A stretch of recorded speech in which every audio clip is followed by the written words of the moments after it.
Ральф Муур. Тэднийг дагалдагч болго.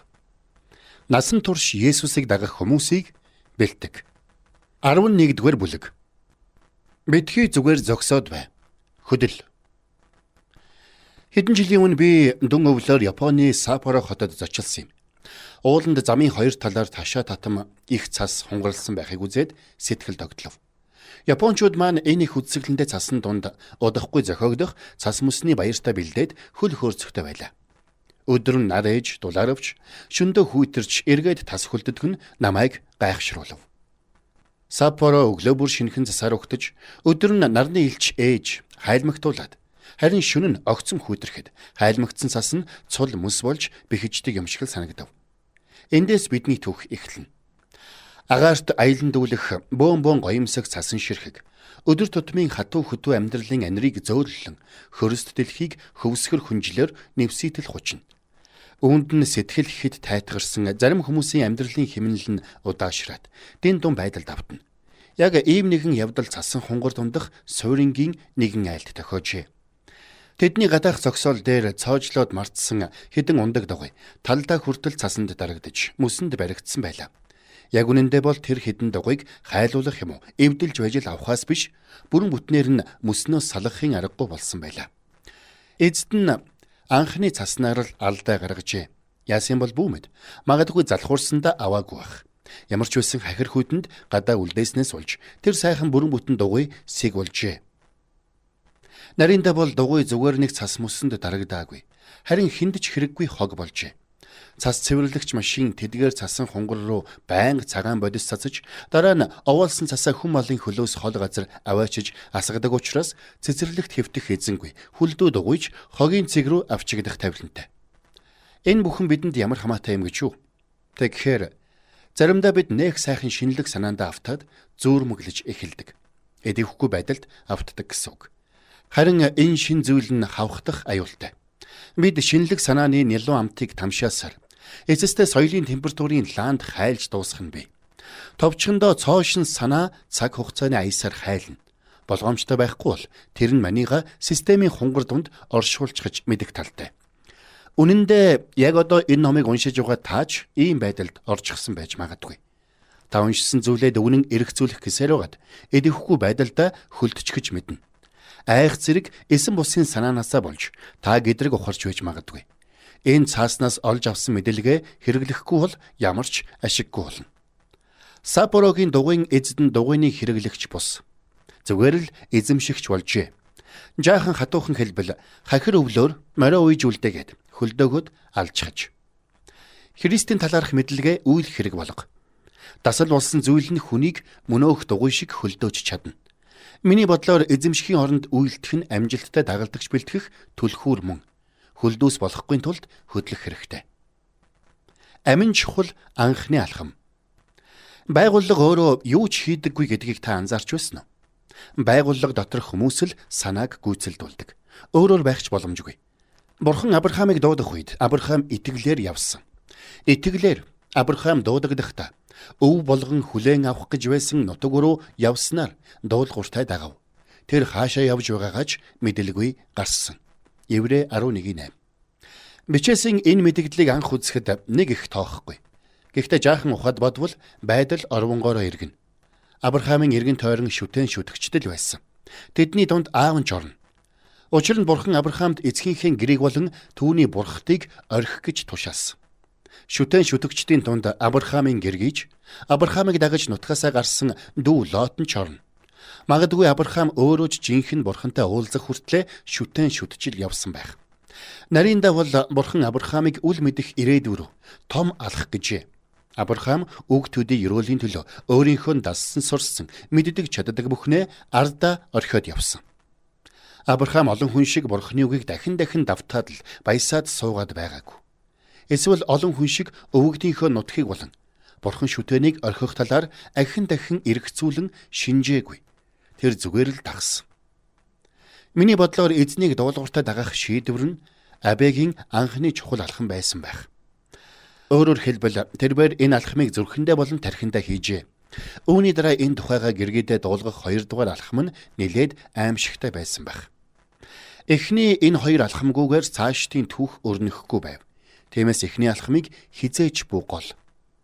Авраам итгэлээр алхсан учраас Бурхны айлцсан ёсоор авууга үндэстний эцэг болж, эдээрч баян болж энэ дэлхийн бүх үндэстэнд ч ёроол болсон.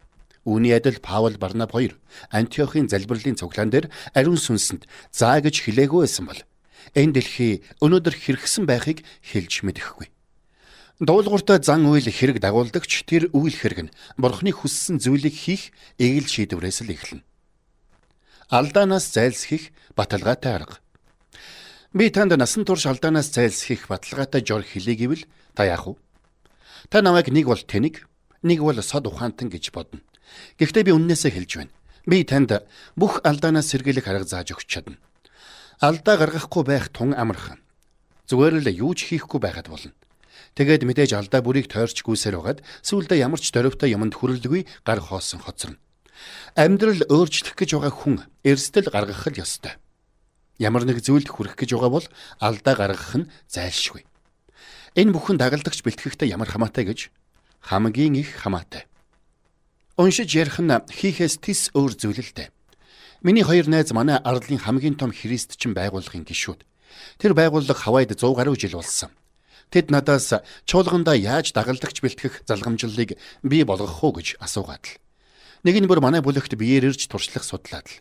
Тэгээд хоёулаа дагалдагч бэлтгэх юм болоод л. Гэхдээ түүнээс хойш нилээд хэдэн жил өнгөрсөн ч тэд юу ч хийгээгүй юм. Шалтгаан нь айдас.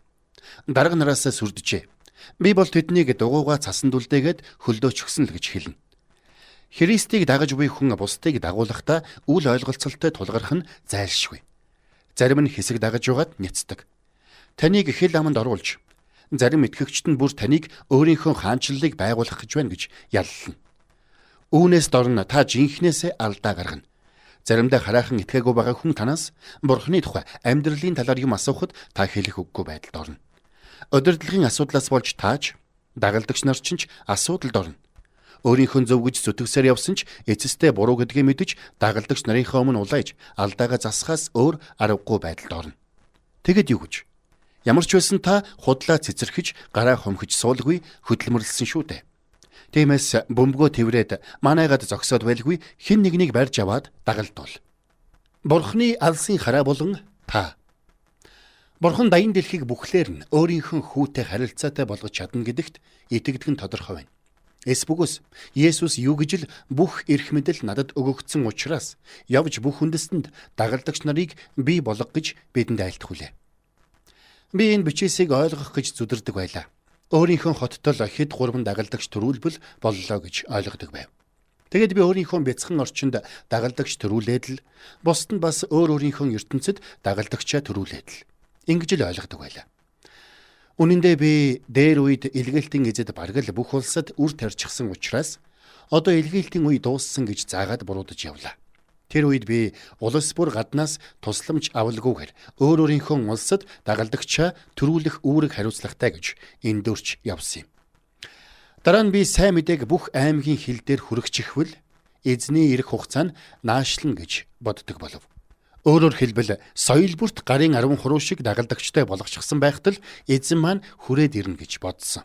Ийм л авсаархан алсын хараатай явлаа. Есүс үнэндээ тарган шарыг бүхлээр нь барж дуусгах талаар ярьсныг би ойлгоогүй явсан юм. Бид газрын мухар хүртэл явж бүх улс үндэстэнд дагалдагч нарыг төрүүлэх ёстой. Бурхан хувь хүнийг сонирхдогч бүлэг хүмүүсийг бүрч их сонирхдог. Эртний монголчууд ертөнцийг тооноор бүү хэмж, далайг домбоор бүү хэмж хэмээн ярилцдаг байж. Харин би Бурханы дуудлагыг өөрийнхөө алсын хараагаар бүү хэмж гэж хэлнэ. Миний бие Бурханы алсын харааг өөрийнхөө ойрын хараагаар хэмжихэ болохтой. Бидэнд хязгааргүй боломж байдгийг олж мэдсэн юм. Залуу байхдаа би ингэж боддог байлаа. Бурхан надад авсаархан жижигхэн чуулган байгуулад ганц сайн дагалдагч бий болгох дуудлага өгсөн. Би тэр дагалдагчаа Библийн сургуульд явуулна. Библийн сургууль дагалдагчийг маань сургана. Тэгээд дагалдагч маань төгсөж ирээд миний орыг залгамжлана. Түүнийхэн дараа би өөр хот руу нүүж энэ үйл явцаа давтна. Тэгээд амьдрах хугацаанд энэ тойргоо 5-аас 7 удаа давтаж амжина. Түүнчлэн миний тарих чуулганууд голдуу 50-аас доош хүнтэй байна. Тиймээс 5-аас 7 жижиг чуулган нь миний бэлэг авьяасын хүчин чадалд таарна гэж бодсон юм. Бидний хараа ямар ойр байдгийг та харж байна уу? Энэ маань уг нь олныг ханаруулах өвдөсгүй. Өгдөө цөөтэй над шиг хүний хувьд бодиттой төлөвлөгөө шиг л харагдаж байна. Гэхдээ Бурхан ямагт хавьгүй сайн төлөвлөгөө зэгдэг. Тэгэд би пастраар үйлчилж эхлэхдээ нэгэн зэрэг дагалдагчийн хэд хэдэн бүлгийг удирдах, тэднийг байгаа зүйлээ цааш нь үржүүлэх хүслээр цэнэгэлж болдгийг харсан юм. Эцэстээ нэг хүн дагалдагчийн ганц бүлгийг чуулган болгож чадсанаар бидний чуулган үржүүлэх үйлс зогсохоо болсон юм. Бид дагалдагчийн бүлгээ чуулган болгож сүүлдээ хөдөлгөөн болтол нь өргөжүүлсэн. Бид дагалдагчийн бүлэг нь үрждэг бөгөөд дагалдагчийн залгамжлал тасардаггүйг харсан. Манайхан өнөөдөр төв бүрт оволзож байна. Иймээс л манай чуулган бидний хүрээгүй газарт чуулган үржүүлэхээр дөрвөлзэж буй шижгэнсэн залуусын гэр бүлээ. Таны түүх надад ямар хамаатай юм гэж юу? Тэгвэл бүгдээрээ Авраам руу эргэж очие.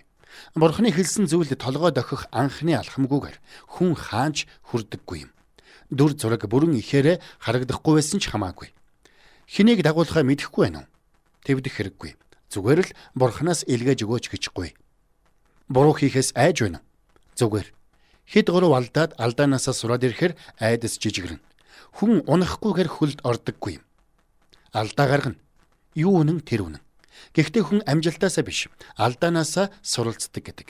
Тиймээс алдаж илвэг, ичхүүр, ял зэм мэтийн атгаалчин хар мэдрэмжийг таягдаад зүгээр л урагшаалах. Шалга, шалга, шалга.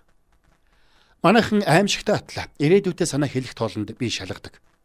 Шууд хараагаад орчихдаггүй. Харин эхлээд хөлийнхөн хурууг дүрж үздэг гэсэн үг. Энэ олон жилийн дараач бид энэ Бурхны санаа юу, хүний санаа юу гэж асуусаар явна. Бид тэр санаа руу шагааснараа нэг бол бяцхан амжилт гаргана, эсвэл бяцхан алдаа гаргана. Гэхдээ маш олон том амжилт ийм жижиг алхмаар эхэлдэг. Тухайн зүйл Бурханаас мөн эсхийг ингэж байж л мэднэ. Сүүлийн хэдэн параграфаас болж том төслийн анд гарах хэрэггүй. Бид хүмүүсийг би Христийг дагдаг шиг намайг даггаж дуудах талаар л ярьж байна. Хэн нэгнийг дагалдуулахаар өөртөөгөө хамт алхахыг дуудах тэр ихний алхам нь мөн Бурхны удирдамж хангамжийн үүдийг нээдэг. Та зөвшөөрч болно. Гэхдээ энэ зорилгыг биелүүлэхэд шаардлагатай бүх зүйлийг гагцхүү эзэн маань л удирдах хангадаг юм. Ямар нэг зүйл дутагдвал эзэн заавал хангана.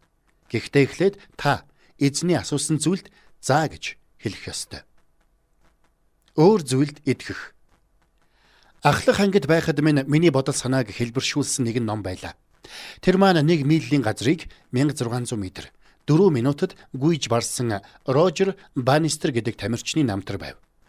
Түүнээс өмнө хүн ийм хурдан гүйх боломжгүй гэж үздэг байжээ. Харин Баннистер өөр зүйлд итгэсэн. Тэгээд тэр хязгаарыг эвдсэн. Хамгийн инээдтэй нь үүнээс хойш хэдхэн сарын дотор хэд хэдэн хүн энэ хязгаарыг давжээ. Өнөөдөр ахлах сургуулийн уран баримт шиг тамирчид 1 милийг 4-өөс ч бага минутад төвөггүй бардаг. Тэгэхээр дийлэнх саад нь болохгүй бүтэхгүй гэдэгт итгэдэг хүмүүсийн тархинд л байдаг ажээ. Харин итгэл үнэмшил хүний зан үйлдэлд нөлөөлдөг.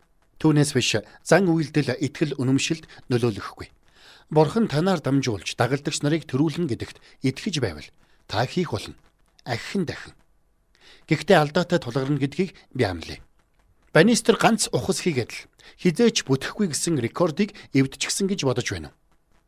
Тэр ганц 2 тэмцээнд ялагдсан. Тэр элэг дог болохоос айсан бол өнөөдөр хүн төрлөختөн түүний тухай бишрэн дурсахуу да. Бид мдээгүй болсон хэсгээ өтөр төргөн хөдөлгөж сэргээвэл өөрийнхөө амьдралдаж, өрөөлийн амьдралдаж ялалт авчирна. Нөгөө хөлдсөн дугуйг санаж байна уу? Дугуй хаягдсан учраас хөлдөж эвдэрсэн.